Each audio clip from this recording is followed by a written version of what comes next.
Piotr, bonjour. Salut. Je suis ravi de te voir. Je suis content de te voir sourire après ta première manche au championnat du monde et je te le dis tout de suite. Tu m'impressionnes par ta capacité à garder ta bouche cousue. Merci beaucoup. Je t'avais déjà demandé, quand on s'est rencontrés, quand tu allais participer au championnat du monde, tu m'avais laissé entendre qu'il y avait de grandes chances que ça arrive, mais tu n'as pas dit à tonton Andrzej que c'était déjà pour maintenant. Vous savez quoi, c'était très facile de garder la bouche fermée à l'époque parce que je ne savais encore rien. Nous avons reçu des informations de l'équipe quelques jours avant le voyage. Nous avons donc passé 3 jours non-stop à travailler sur les documents pour que tout soit prêt Hmm. et organiser des tests à la dernière minute pour lesquels il faut également attendre assez longtemps les résultats. Oui, relativement longtemps, et puis, par miracle, nous avons réussi à tout rassembler et à partir pour Misano.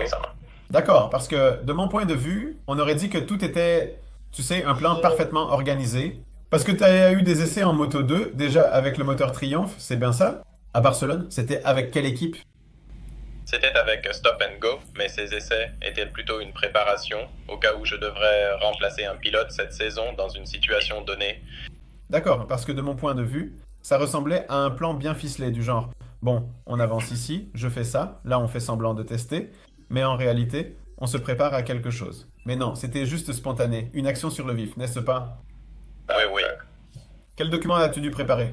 Oui, parce que tu sais, pour nous tous, c'est quelque chose de totalement nouveau, qu'on puisse parler à quelqu'un qui est vraiment à l'intérieur, là-bas. Alors dis-moi simplement, quels étaient à peu près ces documents? Il fallait en fait préparer une licence internationale complète pour courir dans les championnats du monde, pas seulement pour un événement unique qui s'est déroulé assez rapidement, mais il fallait en obtenir une valable jusqu'à la fin de la saison, afin que je puisse participer à encore plus de courses. En plus de cela, regarde, il y a maintenant une application sur le téléphone pour laquelle il faut justement m'envoyer un scan du passeport ainsi qu'un PDF avec un test Covid négatif confirmé. Ce doit être un test spécifique et il ne peut pas être effectué plus de 48 heures avant l'arrivée sur le circuit. Donc il y avait beaucoup de choses nouvelles pour nous, il fallait encore s'accorder sur les jetons avec l'équipe, donc ce n'était peut-être pas des choses difficiles, mais si nous avions eu une semaine ou deux, cela aurait été assez simple, mais avec seulement 2 ou 3 jours, il a vraiment fallu qu'on se débrouille comme on pouvait. D'accord. Et qu'as-tu ressenti au moment où tu as reçu l'information? Écoute, il y a une place, tu peux tenter ta chance. Tu pars à Misano, où tu n'étais jamais allé. Y avait-il plus de chance, de joie, d'euphorie, ou plutôt plus de palpitations? Il y avait certainement beaucoup de joie, tout d'abord, qu'une équipe ait reconnu notre travail au cours de ces dernières années.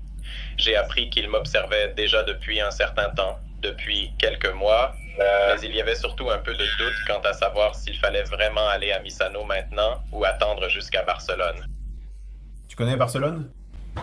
Oui. Et justement, sans connaître la moto, c'est un autre châssis, sans connaître le circuit, et Misano est encore l'un des circuits les plus difficiles de tout le calendrier, ce que m'ont dit de nombreux pilotes que je connais déjà sur le circuit, mais nous avons décidé que ce serait un bon test, et en fait, je n'ai pas abordé cette course comme un week-end de compétition, mais plutôt comme une préparation pour Barcelone. Non, je ne compte pas sur un résultat significativement meilleur, mais nous pourrons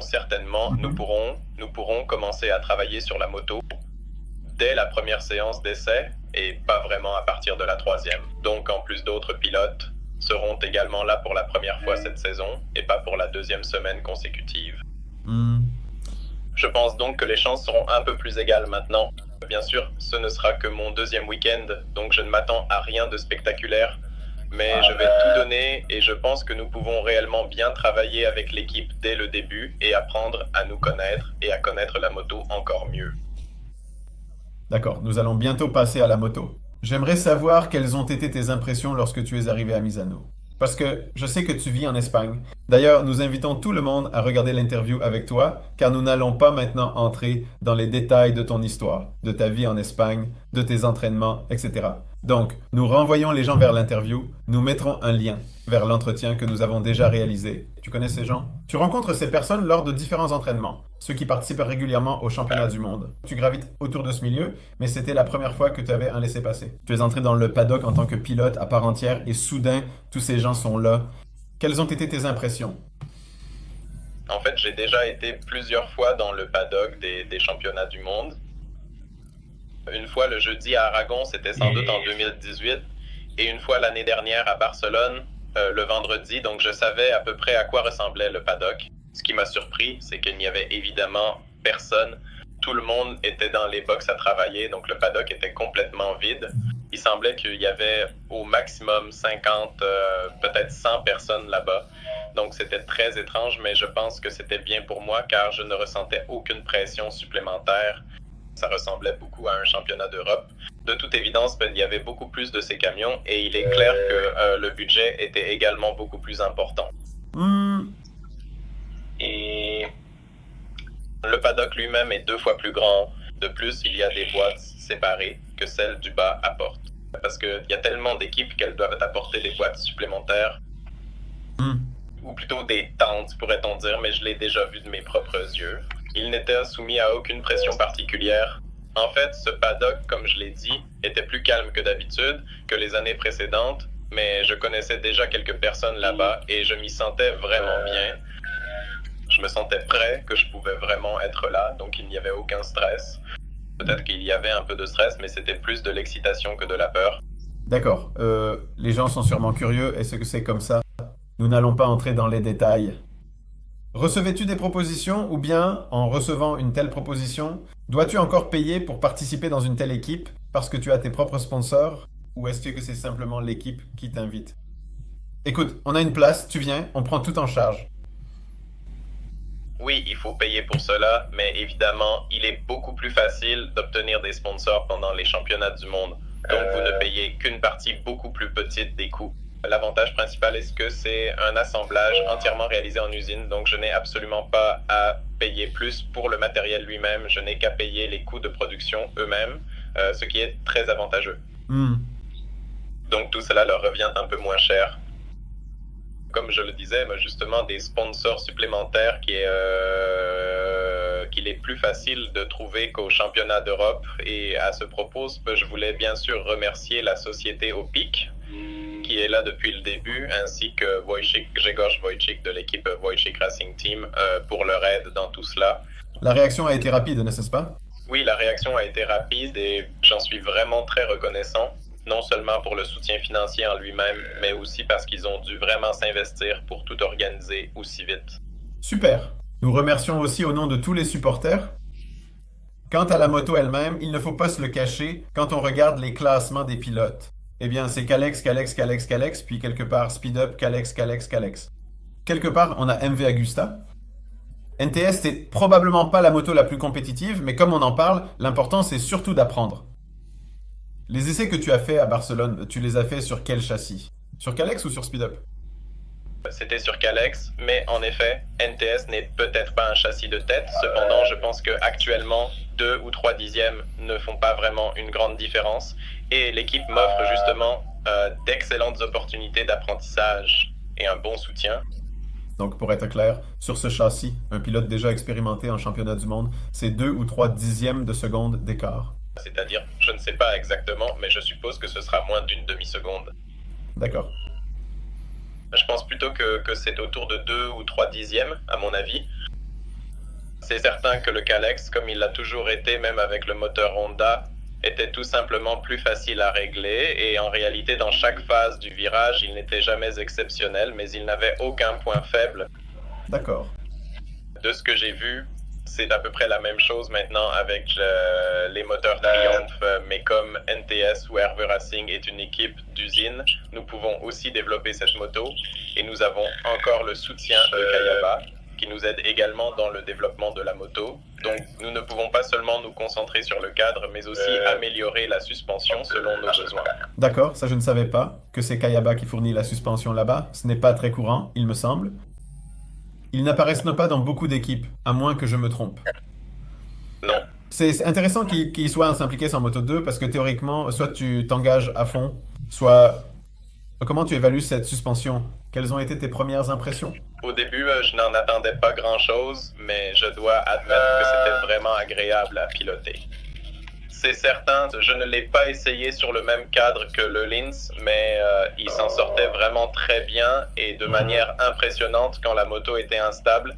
Cette suspension était vraiment facile à contrôler et on pouvait très bien sentir le moment précis où il fallait agir pour simplement et efficacement retrouver la stabilité et le contrôle total de la moto. D'accord, donc ça a l'air bien mieux qu'on pourrait le penser. Parce que tu sais, quand tu regardes une simple feuille et que tu vois que ces NTS sont en bas, tu ne vois pas ce qu'il y a derrière, c'est-à-dire les possibilités que tu as. Parce que chez Calex, tu n'aurais pas vraiment eu ton mot à dire. Oui, chez Calex, je pense qu'ils ne feraient quelque chose que si deux ou trois pilotes du top 5 disaient quelque chose. Mais il y a tellement de pilotes qui roulent pour eux et qui obtiennent de si bons résultats que je pense que même si Luca Marini soulevait un sujet, il n'en ferait pas grand-chose. D'accord. Le circuit de Misano lui-même, tu parles justement de certaines instabilités. On pouvait voir qu'il y avait un peu de rodéo là-bas. Quand je regardais, parce que je sais qu'il y a un nouveau revêtement et qu'il y a des irrégularités, c'est assez incroyable qu'ils aient imposé un nouveau revêtement et pourtant il y a des irrégularités, mais ce virage comprend pratiquement à fond ce droit, je ne me souviens plus lequel c'est. Quand je regardais ça, quand je regardais la retransmission, je me disais, mince alors, pauvre Piotrek. Tu ne connais pas le circuit, tu as une nouvelle moto, et là, tu n'as pas le choix, parce que tu peux vraiment beaucoup gagner ou alors perdre énormément, non? Heureusement, c'est un virage assez difficile et il ne s'agit même pas seulement de la vitesse, mais de tout ce qui va avec, c'est-à-dire qu'un léger retard de réaction ou une réaction trop précoce au moment d'incliner la moto fait que la trajectoire change déjà de manière significative et avec un virage comme celui-là, bon, c'est évident, si tu es à un demi-mètre des vibreurs extérieurs dans un virage à 180 degrés, ça ne change pas grand-chose. Si le virage fait 15 ou 20 degrés, la différence est énorme, car toute la sortie se referme vraiment, vraiment beaucoup pour nous, et c'était en fait la chose la plus difficile. Cependant, il est encore un peu irrégulier et il faut vraiment bien charger l'avant, sinon la voiture veut partir, ce qui n'est pas la sensation la plus agréable à une telle vitesse. Quelle est la vitesse au milieu du virage là-bas? Environ 250 km à l'heure, ce qui est une vitesse très rapide. C'est viril, Piotr. Oui, et pendant la course, j'ai vraiment amélioré ce virage. On pouvait rouler plutôt bien. Je perdais encore un peu par rapport au premier, mais les pilotes devant moi ne me distançaient plus, ce dont je suis content. J'ai vraiment regretté que tu n'avais pas de caméra sur la moto, c'est bien ça? Non, il n'était pas possible de l'installer. Justement, parce que je ne sais pas. Je ne connais pas les règles de Dorna, donc quels pilotes ont des caméras, quels pilotes ont des on-board. Ce sont des caméras qui appartiennent alors à Dorna et seul Dorna a accès à ce matériel. Et ce qui est encore intéressant, c'est que si quelqu'un n'a pas une telle petite caméra installée, il doit avoir un petit poids supplémentaire qui pèse quelques dizaines de grammes. C'est sympa. J'ai vraiment regretté justement que Micha y passe cette caméra, parce que on va être honnête, on savait que tu allais rouler derrière, que tu allais en fait observer tout le monde, apprendre. Donc moi, sur les premiers virages, je regardais juste si tu ne restais pas à la traîne. Et d'après ce que j'ai vu, bah, au tout début de la course, tu arrivais à rester un peu avec le groupe. Oui, mais c'était surtout lors du premier tour où effectivement les attelages vont un peu plus lentement, mais même dans la seconde moitié de la course, là, qui était de toute façon très courte, je perdais déjà non pas un peu plus de 3 secondes, mais un peu moins de 3 secondes par rapport au premier concurrent. Donc je suis content de ça, car nous avons vraiment progressé de session en session, et c'est vraiment un circuit très très difficile. Oui, et les conditions étaient extrêmes. Comme je vous l'ai écrit dimanche, je n'ai pas eu l'occasion de regarder la course car j'étais moi-même dans la course. Regarde quel joli bleu j'ai. Beau. Cool. Je vais vous raconter cette histoire. Au final, c'est moi qui ai gagné la course pour toi aussi, Piotr. Mais il s'est avéré ensuite que je ne savais pas vraiment que la course était déjà terminée, car il y a eu un petit malentendu avec le drapeau, et Monsieur Dubel a décidé de rouler un peu sur ma trajectoire. Au moment où je pensais que j'étais en train de faire le dernier tour, je t'enverrai la vidéo plus tard. Elle est intéressante aussi, et Donc l'hématome, c'est après la ligne d'arrivée, si je comprends bien. l'hématome, c'est après l'arrivée. Donc la victoire dans la deuxième course était pour moi, mais le boom final était aussi assez drôle. En tout cas, je n'ai regardé cette course que lundi et je n'en revenais pas parce que je ne vais pas le cacher. J'ai d'abord regardé le MotoGP et là-bas tout était super, beau temps. Soudain, je regarde le Moto 2 et je me demande ce qui se passe. Moto 3, pareil, un temps magnifique, Oui. sans problème. Et non seulement tu participes pour la première fois au championnat du monde, mais en plus, tu es sur une moto que tu ne connais pas. Non seulement tu es sur un circuit que tu ne connais pas, qui est très difficile et l'un des plus compliqués, mais en plus, pendant la course, il pleut, il ne pleut plus, il pleut, il ne pleut plus. Oui, justement, tous les pilotes disaient que les circuits les plus difficiles sont Silverstone, Misano et Phillip Island. Et ils ne savent pas exactement lequel est le plus difficile, mais Misano se qualifie clairement parmi les circuits les plus difficiles du calendrier. Ah, non, pardon, c'est le deuxième plus difficile. Il se bat pour la deuxième place, sans aucun doute, le Texas l'Est. Ah, oui, c'est vrai. C'est aussi un vrai champ de patates. Mais en première position, Bali a une très très grande avance. Bon, d'accord, mais qu'est-ce qui compose cela? Le tracé? Les irrégularités ou la météo imprévisible? Même si à Misano, la météo devrait être prévisible, oui. C'est plutôt le tracé combiné aux irrégularités qui joue. C'est un circuit assez particulier car les virages semblent différents à l'entrée et à la sortie. Et même des réglages simples comme par exemple un virage à 180 degrés où normalement il n'y a que le freinage, l'inclinaison et l'accélération ont aussi leurs propres astuces, pour ainsi dire, pour passer plus vite. Et en général, il y a aussi beaucoup de virages compliqués là-bas. Si tu fais une erreur dans l'un d'eux, elle t'entraîne généralement vers d'autres courbes. Mais en plus, ces irrégularités n'aident pas. Si on freine ne serait-ce qu'un peu trop tard et qu'on veut par exemple freiner un peu plus fort en plein virage, au lieu que la moto se mette simplement un peu plus de travers et qu'on perde un peu de vitesse là-bas, c'est tout l'arrière qui commence à sauter et à nous éjecter de la trajectoire justement à cause de ces irrégularités. Et alors? Heureusement, je connaissais déjà un peu le circuit, les virages, je savais à quoi m'attendre, donc apprendre simplement la séquence m'a pris très peu de temps, mais apprendre vraiment ce circuit est vraiment difficile. Je me demande si le Covid a eu une influence là-dessus ou pas. Parce que là-bas, quel genre de soutien as-tu de la part des autres pilotes? Parce qu'on sait bien que tout en haut, je suppose qu'il n'y a peut-être pas d'amitié, mais tu connais sûrement certains de ces pilotes, et en théorie pure, on pourrait penser que tu pourrais compter sur leur soutien. Des conseils peut-être? Je ne sais pas, un accès à la télémétrie? Je ne sais pas ce que tu as, mais en ce moment, avec le Covid, tu ne peux pas aller dans un stand frapper à la porte. Salut, salut les gars, quoi de neuf? Comment ça va? Comment je dois prendre ce virage? En théorie, c'est possible parce que Iker Leguna a beaucoup aidé pendant longtemps. Il est venu vendredi, on a discuté jeudi, même avant d'aller sur la piste, juste avant de faire un tour à pied, tu vois. Et puis vendredi, après la première séance, il a aussi regardé les données du tachymètre avec nous et il nous a dit sur quoi il fallait se concentrer le plus. Et effectivement, il m'a beaucoup aidé parce qu'il y a beaucoup de choses à Misano, mais justement, on a discuté de ce sur quoi il fallait le plus se concentrer et ce qu'il fallait améliorer en général. Donc, ça m'a certainement donné un coup de pouce supplémentaire pour comprendre plus vite la théorie de la moto. D'accord, qui as-tu dans ton équipe comme coéquipier? Qui est là avec toi? Bob Schneider. Et le Hollandais. Et comment le connaissiez-vous avant ou le connaissez-vous maintenant?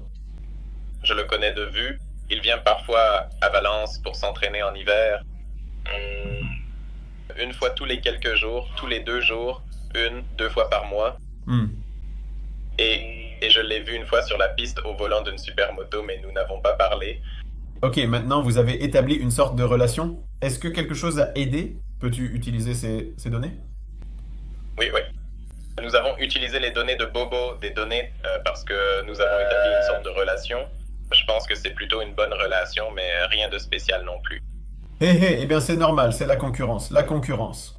Je suis très content. Oui, la toute première personne que l'on veut absolument battre, c'est son propre coéquipier. Eh oui, il roule sur la même machine, non? Exactement. Je ne sais pas si tu en es conscient. Les commentateurs ont parlé très positivement de toi pendant les entraînements. Je suis sûr qu'ils ont rigolé un peu. Ils ont dit que tu étais une personne très intelligente, posée, qui parle un nombre surprenant de langues. Donc tu es remarqué non seulement par l'équipe, mais apparemment aussi par tout le monde, par Dorna, les commentateurs et tout ce milieu. Quelqu'un t'a déjà parlé? Ils s'intéressent à toi parce que tu sais, tu représentes un autre pays dans l'équipe, n'est-ce pas? Oui. Je n'ai pas parlé avec beaucoup de personnes. J'ai un peu discuté avec le photographe. J'ai aussi parlé avec la commentatrice qui commente également les courses du championnat d'Europe que j'avais déjà rencontrées auparavant. Mais à part ça, pas vraiment beaucoup de personnes. D'accord. Je pense qu'ils avaient déjà assez de travail là-bas. Oui, c'est vrai. Mais c'est bien. Grâce à cela, la pression ne se crée pas, à mon avis. J'espère aussi que tout le monde autour de nous en Pologne sera d'accord qu'il ne sert à rien de se mettre la pression, parce que plus on a l'esprit détendu, plus on va vite. Oui, bien sûr. Donc merci beaucoup. J'attends avec impatience un autre bon entraînement de course à Barcelone. Et bien sûr, nous croisons tous les doigts pour que ça continue comme ça. Parce que là-bas, ce garçon était blessé, n'est-ce pas? Je comprends. Celui que tu remplaces. Il n'a pas de blessure, c'est juste une maladie inconnue. Ils savent qu'il a eu une sorte de problème il y a quelques mois. Ils ne savent pas quoi exactement. Et il a un problème de transport de l'oxygène dans le sang. Donc il se fatigue très vite et il lui faut beaucoup de temps pour récupérer. Avant, il lui fallait 2 ou 3 heures pour se reposer. Maintenant, cela lui prend 2 ou 3 jours. D'accord, très bien. Alors on croise les doigts pour que le garçon retrouve la santé. Et en même temps, on espère que ta progression continue de croître pour que tu puisses faire le plus d'entraînement possible cette année. Et on croisera alors les doigts pour la saison prochaine. Merci beaucoup bien. Merci beaucoup. J'espère qu'on pourra discuter après Barcelone aussi. J'espère aussi beaucoup. Je te souhaite une bonne soirée, Piotr. À bientôt. Je vais te regarder à la télévision et on discutera après la course. Salut.